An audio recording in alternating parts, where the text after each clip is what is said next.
الحمد لله رب العالمين والصلاة والسلام على رسوله الكريم أما بعد. அன்பிற்கினிய சகோதர சகோதரிகளே, ஆதம் அலைஹிஸ்ஸலாத்து வஸ்ஸலாம் அவர்கள் முதல் மனிதர். படைக்கப்பட்ட ஒரு சுருக்கமான வரலாறை நாம் பார்த்தோம். ஆதம் அலைஹிஸ்ஸலாத்து வஸ்ஸலாம் அவர்கள் முதல் மனிதரும் கூட, அதே போல முதல் தூதரும் கூட. அரபியில் குர்ஆன் ஹதீஸில் தூதர் என்று சொல்வதற்கு ரசூல் என்கிற வார்த்தையும் பயன்படுத்தப்படுகிறது, அதே போல நபி என்கிற வார்த்தையும் பயன்படுத்தப்படுகிறது. இந்த இரண்டில் ஒரு வித்தியாசம் இருக்கிறது. என்னவென்றால், அல்லாஹ்வை நம்பிக்கை கொண்ட மக்களுக்கு மத்தியிலேயே அல்லாஹ்வுடைய சட்டத்திட்டங்களை அவர்களுக்கு சொல்லி உபதேசம் செய்து நன்மை ஏவுவது, அவர்களுக்கு மத்தியில் தீமையை தடுப்பது என்கிற பணிகளை செய்தால் அந்த தூதர் நபி எனப்படுவார். இதே அல்லாஹ்வை நிராகரிக்கக்கூடிய மக்கள் இருக்க, அல்லாஹ்வுக்கு இணை வைக்கக்கூடிய மக்கள் இருக்க, அப்படிப்பட்ட மக்களுக்கு மத்தியில் சென்று அவர்கள் இருக்கக்கூடிய கொள்கை அசத்திய கொள்கை என்று சொல்லி சத்திய கொள்கை அவர்களுக்கு புரிய வைத்து அவர்களை சத்தியத்தின்பால் அழைப்பாரே, அந்த பணியை செய்யக்கூடிய தூதர் ரசூல் எனப்படுவார். அந்த விதத்தில் ஆதம் அலைஹிஸ்ஸலாம் யாரு? நபியா அல்லது ரசூலா என்று கேட்டால், ஆதம் அலைஹிஸ்ஸலாம் நபி, முதல் நபி, முதல் ரசூல் கிடையாது. ஏன்? ஆதம் அலைஹிஸ்ஸலாம், அவர்களுடைய மனைவி ஹவ்வா அலைஹிஸ்ஸலாம், அவருடைய பிள்ளைகள், பிள்ளைகளுடைய பிள்ளைகள், அந்த காலத்தில் தான் யாரும் அல்லாஹ்வை நிராகரிக்கக்கூடியவர்கள் கிடையாது. எல்லோரும் அப்படி அல்லாஹ்வை நம்பிக்கை கொண்டு அல்லாஹ்வை வணங்கி வழிபடக்கூடிய மக்கள் தானே.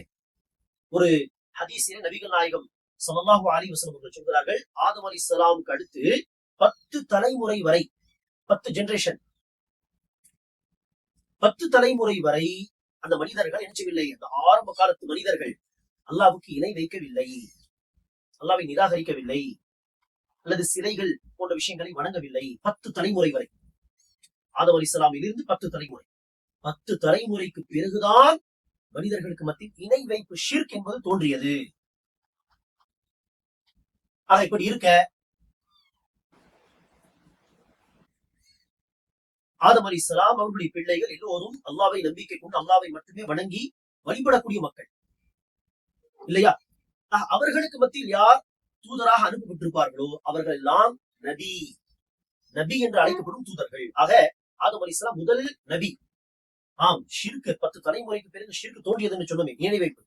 அதற்கு பிறகு வந்த தூதர் தான், அவர்களுக்கு மத்தியில் பணி செய்வதற்காக வந்த தூதர் தான் நூஹ் அலைஹிஸ்ஸலாம். ஆகவேதான் நூஹ் அலைஹிஸ்ஸலாம் தான் முதல் ரசூல். முதல் ரசூல் நூஹ் அலைஹிஸ்ஸலாம், முதல் நபி ஆதம் அலைஹிஸ்ஸலாம். ஆதம் அலைஹிஸ்ஸலாம் முதல் நபியாக இருக்கிறார், முதல் மனிதராக இருக்கிறார். அல்லாஹ் சுப்ஹானஹு வ தஆலா தன் இரு கரங்களை கொண்டு படைத்த ஒரு படைப்பாக இருக்கிறார். இதெல்லாம் ஆதம் அலைஹிஸ்ஸலாமுடைய தனித்துவமிக்க சிறப்புகள். சரி, ஆதம் அலைஹிஸ்ஸலாத்து வஸ்ஸலாம் அவர்களை படைத்த போதுதான் இப்லீஸ் அல்லாஹ்வுக்கு மாறு செய்தான், விரட்டப்பட்ட ஷைத்தானாக அவன் மாறினான். சபதமிட்டான் அல்லாஹ்விடத்திலே, எந்த ஆதம் என்கிற முதல் மனிதரால் நான் இந்த நியமத்துகளை விட்டு விரட்டப்பட்டு இருக்கிறேனோ அந்த ஆதமுடைய பிள்ளைகள் எல்லாம் எனக்கு எதிரிகள், அவர்களை நரகவாசிகளாக நான் ஆக்குவேன். அல்லாஹ்விற்கு சவால் இடுகிறான், சபதம் எடுக்கிறான். அந்த மனிதர்களை நான் எல்லா விதத்திலும் வழிகெடுக்க முயற்சிப்பேன். அவர்களுக்கு முன்பக்கத்திலிருந்து, பின்பக்கத்திலிருந்து, வலப்பக்கத்திலிருந்து, இடப்பக்கத்திலிருந்து எப்படியெல்லாம் வந்து அவர்களை வழிகெடுக்க முடியுமோ, அவருடைய உள்ளங்களில் அந்த தீய எண்ணங்களை போட்டு, வஸ்வசாவை போட்டு, சிந்தனைகளை போட்டு, அப்படியெல்லாம் நான் அவர்களை வழிகெடுக்க முயற்சிப்பேன் என்று சபதம் எடுக்கிறான். அதற்கு அல்லாஹ் சுப்ஹானஹு வ தஆலா பதிலளித்தான், என்னுடைய நல்ல அடியார்கள் உள்ளட்சத்தோடு, உள்ள தூய்மையோடு அல்லாஹ்வை வணங்க விரும்புவார்களே, முயற்சி செய்வார்களே, அந்த அடியார்களை தவிர நீ மற்ற மனிதர்களை உன்னால் வழிகெடுக்க முடியும் தான், ஆனால் நல்ல அடியார்களை உன்னால் வழிகெடுக்க முடியாது. லஅம்லஅன்ன ஜஹன்னம, அல்லாஹ் சுப்ஹானஹு வ தஆலா சொன்னான், நான் நரகத்தை நிரப்புவேன், மின்க மிம்மன் தபிஅக அஜ்மஈன், உன்னை கொண்டு, உன்னை பின்பற்றி நடக்கக்கூடிய மக்களை கொண்டு நரகத்தை நான் நிரப்புவேன். உன்னுடைய பேச்சை கேட்காமல் என்னுடைய பாதையில் பயணிக்கக்கூடிய நல்லடியார்களை தவிர என்று அல்லாஹ் சுப்ஹானஹு வ தஆலா சொல்லிவிட்டான். சரி, ஷைத்தானுடைய இந்த பகை மனிதனோடு இது எப்படி ஆரம்பித்தது என்பதற்கான காரணம் இது. எப்படி அவன் தன்னுடைய முயற்சியை அடுத்து தொடங்கினான் என்று சொன்னால், அல்லாஹ் சுப்ஹானஹு வ தஆலா ஆதம் அலைஹிஸ்ஸலாமை படைத்து அவர்களுடைய ஒரு விழா எழும்பால் அவர்களுடைய மனைவி ஹவ்வா அலைஹிஸ்ஸலாமை படைத்து அல்லாஹ் சுப்ஹானஹு வ தஆலா இருவரையும் ஆரம்பத்திலே சொர்க்கத்திலே பிரவேசிக்க செய்தான். சொர்க்கத்தில் அவர்களை அல்லாஹ் சுப்ஹானஹு வ தஆலா நுழைத்தார். சொர்க்கத்தில் இருந்தார்கள். ஆனால் அவர்களுக்கு அல்லாஹ் கொடுத்த சொர்க்கம் குறிப்பிட்ட ஒரு சொர்க்கமாக இருக்கும். கியாமத்துக்கு பிறகு அல்லாஹ் சுப்ஹானஹு வ தஆலா தரக்கூடிய சொர்க்கத்தின் பல விஷயங்களை அவர்களும் பார்த்திருக்க மாட்டார்கள். அவர்கள் சொர்க்கத்தில் இருந்தார்கள். ஆனால் ஒட்டுமொத்த சொர்க்கத்தை அவர்கள் பார்த்திருக்க வேண்டிய கட்டாயம் அவசியம் கிடையாது. ஏனெனில் நபிகள் நாயகம் ஸல்லல்லாஹு அலைஹி வஸல்லம் அவர்கள் ஹதீஸிலே சொல்லி இருக்கிறார்கள், சொர்க்கத்தில் அல்லாஹ் எப்பேற்பட்ட அருட்கொடைகளை படைத்து வைத்திருக்கிறான் என்று சொன்னால் எந்த கண்ணும் அதை பார்த்ததில்லை, எந்த கண்ணும் பார்த்தீராத என்று சொல்லியிருக்கிறார்கள் இல்லையா?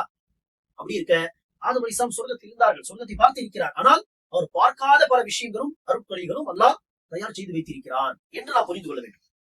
நபிகள் நாயகம் அவர்களும் சொர்க்கத்தை பார்த்திருக்கிறார், நபி ஸல்லல்லாஹு அலைஹி அவர்கள். ஆனால் அவர்கள் கூட பார்க்காத பல நியமத்துகள் உண்டு என்று அர்த்தம். ஆக ஆதம் அலைஹிஸ்ஸலாம் சொர்க்கத்தை பார்த்திருக்கிறார்கள், சொர்க்கத்தில் வசித்திருக்கிறார்கள். சொல்ல போனா அவர் அல்லாஹ் இருவரையும், அந்த தம்பதிகளை சொர்க்கத்துக்கு அனுப்பும் பொழுது அல்லாஹ் சொன்னான், நீங்கள் சொர்க்கத்தில் செல்லலாம், எங்கு வேண்டுமானாலும் போகலாம், சாப்பிடலாம், சந்தோஷமாக இருக்கலாம். ஆனால் ஒரு குறிப்பிட்ட மரத்தை காட்டி, இந்த மரத்தை நீங்கள் நெருங்கக்கூடாது, அதன் பழத்தை நீங்கள் பறித்து சாப்பிடக்கூடாது என்று அல்லாஹ் சுப்ஹானஹு வ தஆலா ஒரு டெஸ்ட் வைத்து போகலாம் என்று அல்லாஹ் அனுப்பிவிட்டான். உள்ளே இருந்தார்கள். ஆனால் ஷைத்தான் இப்போது எப்படியாவது ஆதமும் ஹவ்வாவும் சொர்க்கத்தில் இருக்கிறார்களா, நான் அல்லாஹ்வுடைய நியமத்தை விட்டு துரத்தப்பட்டேன், விரட்டப்பட்டேன். ஆனால் இவர்கள் எந்த ஆதம் காரணமாக நான் விரட்டப்பட்டேனோ அந்த ஆதம் மாத்திரம் சொர்க்கத்தில் இருப்பாரா? எப்படியாவது வழியெடுக்க வேண்டும் என்ற சந்தர்ப்பத்தை பார்த்துக் கொண்டே இருக்கிறான். ஆக அல்லாஹ் தடுத்த அதே காரியத்தை ஆதம் செய்ய வேண்டும் என்று சந்தர்ப்பத்தை பார்த்து அடுத்து ஷைத்தான் நினைச்சுகிறான். ஆதம் அலைஹிஸ்ஸலாம் மற்றும் ஹவ்வா அலைஹிஸ்ஸலாமுடைய உள்ளத்திலே வஸ்வசா, அந்த ஊசலாட்டத்தை, இந்த சிந்தனைகளை போடுகிறான். என்ன சிந்தனைகள் அவருடைய உள்ளங்களில் வருகிறது என்று சொன்னால், இந்த மரத்தை அல்லாஹ் ஏன் நெருங்க கூடாது என்று சொல்லியிருக்கிறான் என்றால், அந்த மரத்தில் உள்ள பழத்தை சாப்பிட்டால் இந்த சொர்க்கத்திலேயே நாம் நிரந்தரமாக இருந்து விடுவோம். அப்படி சாப்பிடவில்லை என்று சொன்னால்தான் சில நாட்கள் இங்கு இருப்போம், அடுத்து பூமிக்கு அனுப்பப்படுவோம். அதை சாப்பிட்டால் இங்கு நிரந்தரமாக இருந்து விடுவோம். அதற்காக தான் அல்லாஹ் தடுத்திருக்கிறான் என்கிற சிந்தனைகளை தொடர்ந்து போடுகிறான். அதை அழுத்தம் திருத்தமாக அவர்களுடைய உள்ளங்களிலே பதிவு செய்யும் விதத்தில் அந்த வஸ்வசாவை போடுகிறான். உள்ளத்தில் வரக்கூடிய அந்த வஸ்வசா எல்லாம் ஊசலாட்டம், அது உண்மையானது என்கிற சிந்தனைகள் ஏற்படுகிறது ஆதம் அலைஹிஸ்ஸலாமுக்கும் அவருடைய மனைவி. எந்த அளவிற்கு சொன்னால், தொடர்ந்து வஸ்வசா போன ஒரு கட்டத்தில் இருவரும் நெருங்கி சென்றார்கள். அந்த பழத்தை எடுத்து சாப்பிட்டு விட்டார்கள். அல்லாஹ்வுக்கு மாறு செய்து விட்டார்கள். அந்த டெஸ்டிங்கில் அவர்கள் ஃபெயில் ஆகி விட்டார்கள். ஆதம் ரப்பஹு என்று அல்லாஹ் சுப்ஹானஹு வ தஆலா சொல்றார். ஆதம் ரப்பு போட்ட அந்த கட்டளைக்கு மாறு செய்து விட்டார். ஆக கோபம் பட்ட அல்லாஹ் சுப்ஹானஹு வ தஆலா இருவரையும், நீங்கள் எனக்கு மாறு செய்து விட்டீர்கள், இப்போது நீங்கள் சொர்க்கத்தை விட்டு வெளியேறுங்கள், பூமிக்கு செல்லுங்கள் என்று சொன்னார்.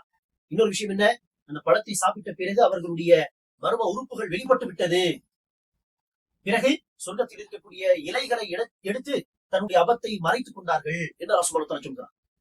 பிறகு அல்லாஹ், நீங்கள் கீழே போங்கள், பூமிக்கு செல்லுங்கள், பூமிக்கு செல்லுங்கள், என்னுடைய கட்டளை வரும் வரை நீங்கள் அங்குதான் இருக்க வேண்டும் என்று அல்லாஹ் சுப்ஹானஹு வ தஆலா சொல்லி அவர்களை கீழே இறக்கி விட்டான்.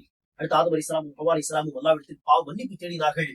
பாவ மன்னிப்பு தேடும் பொழுது அவர்கள் கேட்ட பிரார்த்தனையை அல்லாஹ் அராஃப் சூராவிலே அத்தியாயத்திலே பதிவு செய்கிறான். அவர்கள் சொன்னார்கள், ரப்பனா ظلمنا انفسنا وان لم تغفر لنا وترحمنا لنكونن من الخاسرين. எங்கள் இறைவா, உன்னுடைய கட்டளையை மீறி நாங்கள் தமக்கு தாமே அநீதி இழைத்துக் கொண்டோம், நீ நம்மை மன்னிக்கவில்லை, நமக்கு அருள் செய்யவில்லை என்று சொன்னால் நாங்கள் நஷ்டவாளிகளாக அல்லாஹ் மன்னித்து விடு என்று அவர்கள் பிரார்த்தனை செய்தார்கள். அல்லாஹ் மன்னித்து விட்டான்.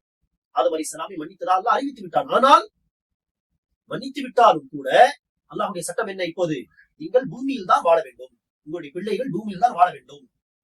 பூமியில் என்னுடைய கட்டளைகளை நீங்கள் ஏற்று நடந்தால், எந்த சொர்க்கத்தை விட்டு வெளியேற்கப்பட்டீர்களோ அதே சொர்க்கத்தில் அல்லாஹ்வுடைய கட்டளை ஏற்று நடந்த மக்களை மீண்டும் அல்லாஹ் பிரவேசிக்க செய்வான் என்று அல்லாஹ் சுப்ஹானஹு வ தஆலா வாக்களித்து பூமிக்கு அனுப்பினான்.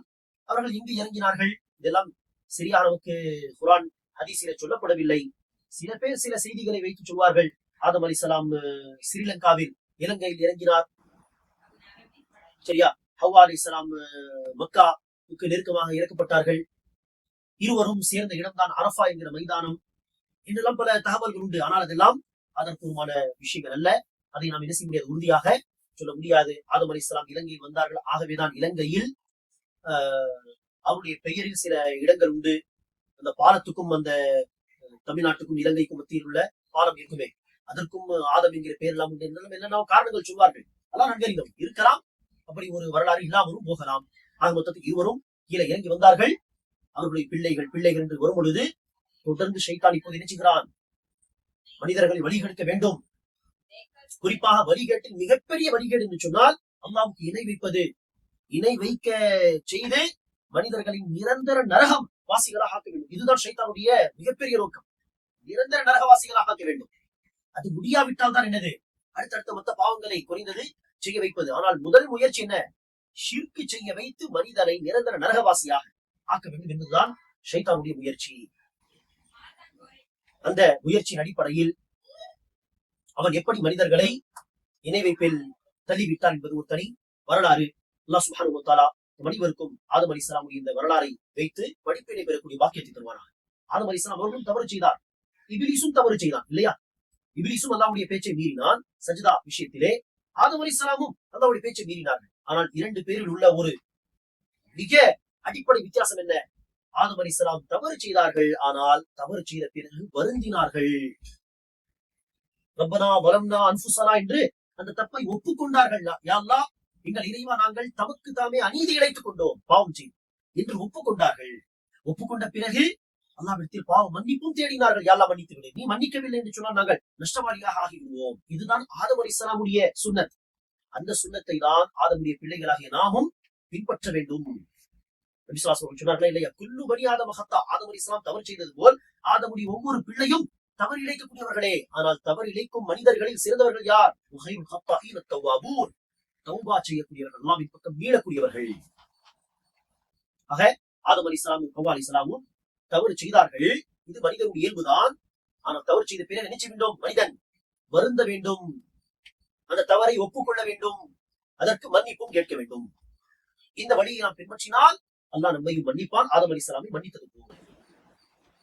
ஆனால் ஷைத்தானுடைய வழி என்ன, தவறு செய்த பிறகு அந்த தவறை செய்த பிறகு வருந்தவும் இல்லை, அந்த தவறை தவறு என்பதாக ஒப்புக்கொள்ளவும் இல்லை, அகம்பாவம் கொண்டு தற்பெருமை கொண்டு அதில் பிடிவாதமாக இருந்தான். இது ஷைத்தானுடைய போக்கு. இது ஒருபோது வெற்றி கிடையாது என்பதுதான் இந்த பாடத்தை வைத்து நாம் பெற வேண்டிய மிக முக்கியமான படிப்பினை. அதே போல ஷைத்தான் என்கிற மனிதனுடைய எதிரி நம்முடைய எதிரியாக இருக்கிறான். நாமும் அவனை எதிரியாக தான் எடுத்துக்கொள்ள வேண்டும். அவருடைய சொல் பேச்சு கேட்டு நாம் நடந்தால் அந்த வஸ்வசாவை நாம் அவனை உற்று தோழனாக ஆக்கிக் கொண்டோம் என்று அர்த்தம். எதிரியுடைய சொல் பேச்சு நாம் கேட்போமா, அல்லது பிரியமானவர்களுடைய சொல் பேச்சு கேட்போமா? ஆக பெரும்பாலான மனிதர்கள் தன்னுடைய பகிரங்கமான எதிரியை ஷைத்தானை தனக்கு நண்பனாக ஆக்கிக் கொள்கிறார்கள். ஆனால் அல்லாஹ் என்ன சொல்கிறான், இன்ன ஷைத்தான லகும் அது ஃபத்தஹிதூஹு அதுவா, ஷைத்தான் உங்களுக்கு எதிரி, நீங்களும் அவனை எதிரியாகவே ஆக்கிக் கொள்ளுங்கள். ஆக எதிரி என்று சொன்னால் அந்த ஷைத்தானுடைய அடிச்சுவடுகளை நாம் பின்பற்றக்கூடாது.